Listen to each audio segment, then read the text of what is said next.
Hi welcome to my channel. ಇವತ್ತು ಅವರೆಕಾಳು mixture ಅಥವಾ ಅವರೆಕಾಳು ಖಾರನ ಹೇಗೆ ಮಾಡೋದು ನೋಡ್ಕೊಳ್ಳಿ. ಒಂದು ಸ್ವಲ್ಪ ಅವರೆಕಾಳನ್ನ ನೆನೆ ಹಾಕಿ ಇಸ್ಕಿ ಎತ್ತಿ ಇಟ್ಕೊಂಡಿದ್ದೀನಿ ಅರ್ಧ ಕೆ ಜಿಯಷ್ಟು. ಮತ್ತು ಅವಲಕ್ಕಿನೂ ಸಹ ಅರ್ಧ ಕೆ ಜಿಯಷ್ಟು ಇಟ್ಕೊಂಡಿದ್ದೀನಿ. ನಂತರ ಕಡಲೆ ಬೀಜ ಒಂದು 1/4 ಕೆ ಜಿಗಿಂತ ಸ್ವಲ್ಪ ಜಾಸ್ತಿ ತೊಗೊಂಡಿದ್ದೀನಿ. ಮತ್ತು ಕಡಲೆನ 1/4 ಕೆ ಜಿ ತೊಗೊಂಡಿದ್ದೀನಿ.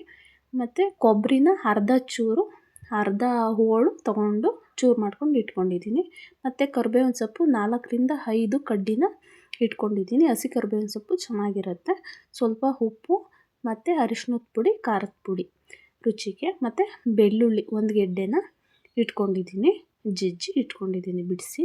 ಮತ್ತು ಎಣ್ಣೆ ಒಂದು ಅರ್ಧ ಲೀಟ್ರಷ್ಟು, 3/4 ಲೀಟ್ರಷ್ಟು ಎಣ್ಣೆ. ಕಡಲೆ ಬೀಜನ ಹುರಿದು ನೀಟಾಗಿ ಈ ಕಲರ್ ಬರುವವರೆಗೆ ಹುರಿದ್ಬಿಟ್ಟು ಎತ್ತಿ ಇಟ್ಕೋಬೇಕು. ಇದಕ್ಕೂ ಅಷ್ಟೇ ಸ್ವಲ್ಪ ಎಣ್ಣೆ ಹಾಕ್ಕೊಂಡು ಕಡಲೆನ ಹಾಕ್ಕೊಂಡು ಸ್ವಲ್ಪ ಅರಿಶಿನದ ಪುಡಿನ ಹಾಕ್ಕೊಂಡು ಅದನ್ನು ಸಹ ಹುರಿದು ಈ ರೀತಿ ಇಟ್ಕೋಬೇಕು.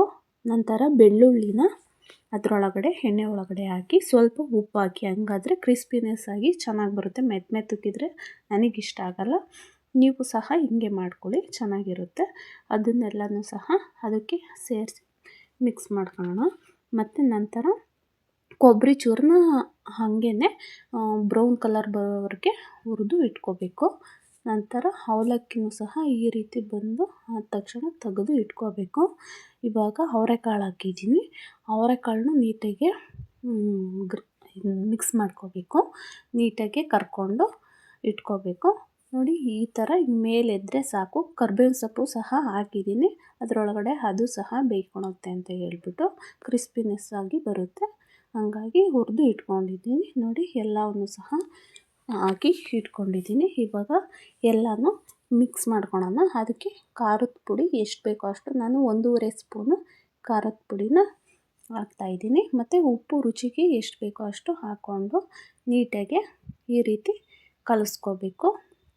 ಅದು ಕೆಳಗಡೆ ಉಪ್ಪೆಲ್ಲ ಉಳಿದೋಗಿರುತ್ತೆ, ಹಾಗಾಗಿ ನೀಟಾಗಿ ಕಲಸಿ ಇಟ್ಕೋಬೇಕು. ಕಲಸಿ ಇಟ್ಕೊಂಡ್ರೆ ನೀಟಾಗಿ ರುಚಿಯಾಗಿ ಎಲ್ಲ ಕಡೆಯೂ ಸಹ ಹರಡ್ಕೊಳುತ್ತೆ. ಉಪ್ಪೇ ಆಗಲಿ ಖಾರದ ಪುಡಿನೇ ಆಗಲಿ ಒಂದೇ ತಕ್ಕೆ ಆಗೋದಿಲ್ಲ. ನೀಟಾಗಿ ಎಲ್ಲ ಕಡೆಯೂ ಸಹ ಹರಡ್ಕೊಂಡಿರುತ್ತೆ. ನೋಡಿ ಇದು ಸ್ನ್ಯಾಕ್ಸಿಗೆ ತುಂಬಾ ಚೆನ್ನಾಗಿರುತ್ತೆ. ಕಾಫಿ ಮತ್ತು ಟೀಗೆ ಜೊತೆ ನೆಂಚ್ಕೊಳಕ್ಕೆ ತುಂಬ ಚೆನ್ನಾಗಿರುತ್ತೆ. ಮತ್ತು ಬರೀ ಹಾಗೆ ಸ್ನ್ಯಾಕ್ಸ್ ಆಗು ಸಹ ಸಂಜೆ ಸ್ನ್ಯಾಕ್ಸ್ ಆಗಿ ತಿನ್ಕೋಬೋದು. ಮತ್ತು ನಾವೆಲ್ಲಾದರೂ ಟೂರಿಸ್ಟ್ ಆಗಲಿ ಬೇರೆ ಹೊರಗಡೆ ಎಲ್ಲಾದರೂ ಹೋಗಿದ್ದಾಗಲೂ ಸಹ ಮಾಡ್ಕೊಂಡು ಇಟ್ಕೋಬೋದು. ನೀವು ಸಹ ಟ್ರೈ ಮಾಡಿ ಮತ್ತು ಸಬ್ಸ್ಕ್ರೈಬ್ನ ಮಾಡ್ಕೊಳ್ಳಿ ನನ್ನ ಚಾನಲ್ಗೆ.